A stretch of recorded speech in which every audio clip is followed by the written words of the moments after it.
For decades, the standard classroom relied heavily on a single mode of input, monotonous lectures and static textbooks.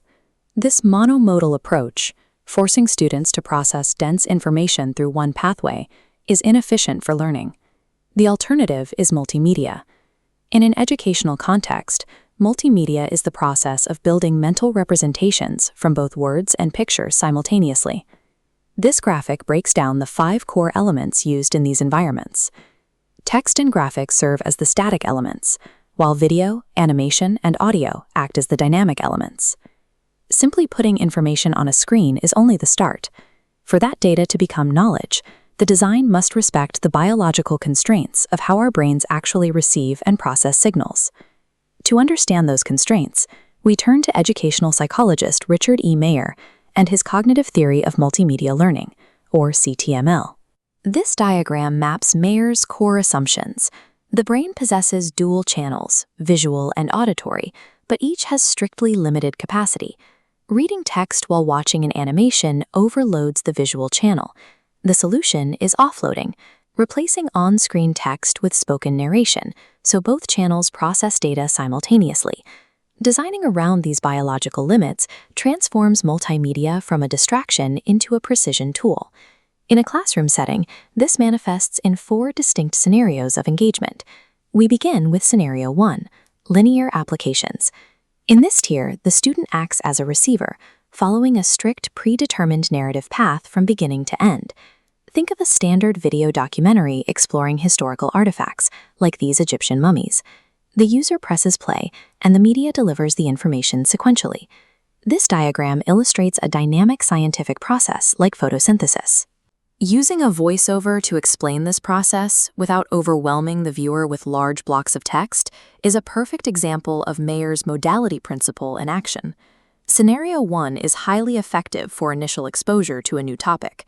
However, because the student simply consumes the media, it lacks the interactive agency required for deeper cognitive engagement. For decades, research meant pulling a physical volume off a shelf. Scenario 2 introduces nonlinear or hypertext applications. Here, the digital narrative path is deliberately broken, turning the student into an explorer. Instead of a straight line, students navigate a web quest. They freely click through hyperlinked texts, browse video galleries, and query databases to find specific answers. The friction of having to choose what to click next forces students to practice metacognition. They have to actively regulate their own learning pace and evaluate their own search strategies in real time. Scenario 3 moves us into supervising or teaching applications. In this tier, the media actually talks back, providing specific goals and immediate tutoring. We see this in virtual science labs, where mixing the incorrect digital chemicals triggers a safe, immediate error state, or in language apps that flash a success animation when a user hits a milestone.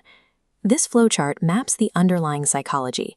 Instant feedback loops and gamification mechanics, like points, levels, and challenges, hijack the brain's reward centers. This prevents boredom and sustains intense focus.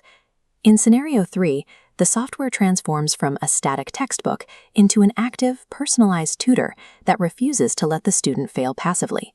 Finally, we reach the pinnacle of learner agency. Scenario 4 involves productive tools, transitioning students completely from consumers to authors. Rather than clicking through existing media, students use video editors, coding platforms, or presentation software to build their own digital stories and playable games. This relies on the theory of constructivism. Students do not passively absorb facts. They build and encode deep, lasting knowledge when they are forced to structure and present the material themselves. When a student edits a video or codes a simulation, the technology functions as a mind tool. It alters how they organize and represent information to the world.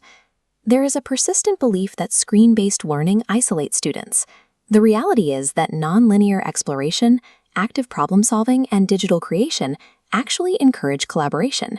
Students debate hyperlink paths, divide labor to design a presentation, and write code together. Ultimately, these digital environments serve as an architecture for learning rather than a simple electronic replacement for the textbook. By matching the brain's capacity and offering students real agency, we move beyond the passive lecture and into a space defined by motivated, collaborative creation.